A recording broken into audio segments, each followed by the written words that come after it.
समाचारों में अगली खबर दिल्ली के यौन शोषण मामले से जुड़ी हुई है।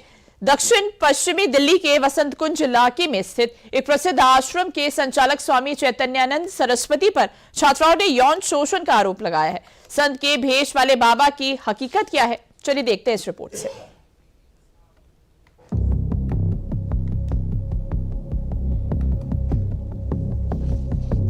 ये शख्स पहली नजर में तो कोई संत महात्मा लग सकता है, मगर साधु के भेष के पीछे छिपी असलियत आपको हैरान कर देगी।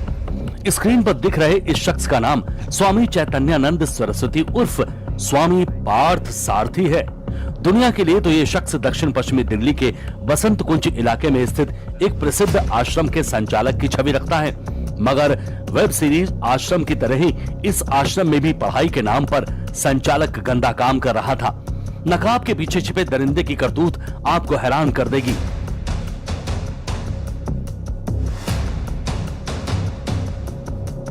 स्वामी चैतन्यानंद पर कई छात्राओं के यौन उत्पीड़न का गंभीर आरोप लगा है। पुलिस ने बताया है कि 32 छात्राओं से पूछताछ हुई है, जिनमें से 17 ने सीधे यौन उत्पीड़न और मानसिक प्रताड़ना की शिकायत दर्ज कराई है। अब तक 16 छात्राएं मजिस्ट्रेट के सामने बयान दर्ज करा चुकी हैं। पुलिस की जांच में सामने आया है कि आरोपी छात्राओं को धमकाता और अश्लील मैसेज भेजता था। इसके बाद विदेश यात्रा का लालच देकर अपने जाल में फंसाता था।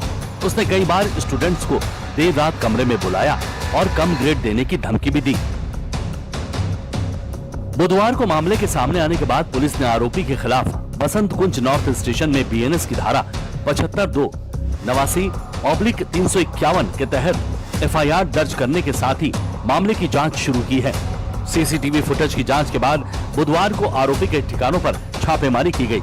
इस दौरान Shri Sharada institute of Indian management के बेसमेंट में एक वॉल्वो कार खड़ी मिली, जिसे स्वामी चैतन्यानंद की कार बताया जा रहा था, जिसे वो इस्तेमाल करता था।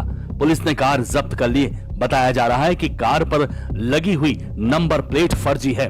एफआईआर दर्ज होने के बाद से ही आरोपी फरार है, जिसके बाद पुलिस ने सभी एयरपोर्ट्स और बॉर्डर इलाकों पर निगरानी बढ़ा दी है। स्वामी चैतन्यानंद को पकड़ने के लिए दिल्ली पुलिस ने कई टीमें गठित की हैं। दावा किया जा रहा है कि उसकी आखिरी लोकेशन आगरा में मिली थी। आरोपी को पकड़ने के लिए दिल्ली पुलिस ने कई टीमें लगातार छापेमारी कर रही हैं। इन्वेस्टिगेशन अभी जारी है और बाबा को ट्रेस करने का फुल एफर्ट कर रही है दिल्ली पुलिस, और दक्षिण पश्चिमी जिला भी पूरा प्रयास कर रही है कि अक्यूज्ड को जल्द से जल्द नैप कर लिया जाए। जब शारदा इंस्टीट्यूट में सर्च की गई थी तो वहाँ पे एक व्हीकल मिली थी वॉल्वो, और उस पे एक फॉर्ज नंबर प्लेट थी, डिप्लोमेटिक नंबर प्लेट थी। उसके तहत एक सेपरेट एफआईआर रजिस्टर की गई थी और उसी के तहत बाकी इन्वेस्टिगेशन भी जारी है।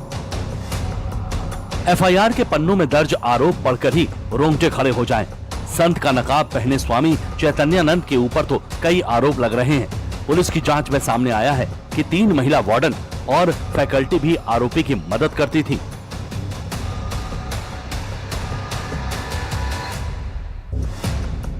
छात्राओं के हॉस्टल में सुरक्षा के नाम पर गुप्त कैमरे लगाए गए थे। ईडब्ल्यूएस की छात्राओं को देर रात स्वामी अपने क्वार्टर में बुलाता था। एक छात्रा को उसकी मर्जी के खिलाफ नया नाम अपनाने पर मजबूर किया गया था। छात्राओं को विदेश यात्राओं और देर रात प्राइवेट रूम में बुलाने के लिए दबाव बनाया जाता था। डीन सहित कुछ स्टाफ छात्राओं को स्वामी की मांगे मानने पर मजबूर करते और शिकायतों को दबा देते। विरोध करने वाली छात्राओं को निलंबन और निष्कासन की धमकी मिलती। व्हाट्सएप और एसएमएस के जरिए अश्लील संदेश भेजे जाते थे। जो शिक्षा और अध्यात्म की दुनिया में बड़ा नाम बनाने की कोशिश कर रहा था, जिसने 28 किताबें लिखी थी, ई-कॉमर्स साइट्स पर जिसे प्रोफेसर, स्पीकर, लेखक और आध्यात्मिक दार्शनिक कहा गया, अब पुलिस का कहना है कि ये सब उसकी सोची समझी रणनीति थी। किताबों और चमकदार छवि के पीछे उसका असली चेहरा छिपा था। अब दुनिया के सामने उस ढोंगी का नकाब उठ चुका है। बुधवार को मामला सामने आने के बाद से ही पुलिस जांच में लग गई है। छात्राओं के बयान रिकॉर्ड कराने से लेकर सीसीटीवी फुटेज तक पुलिस हर सबूत की जांच कर रही है। साथ ही दिल्ली पुलिस की टीमें फरार आरोपी को पकड़ने के लिए पुरजोर कोशिश कर रही हैं, ताकि आरोपी को जल्द से जल्द उसकी करतूतों की सजा दिलाई जा सके।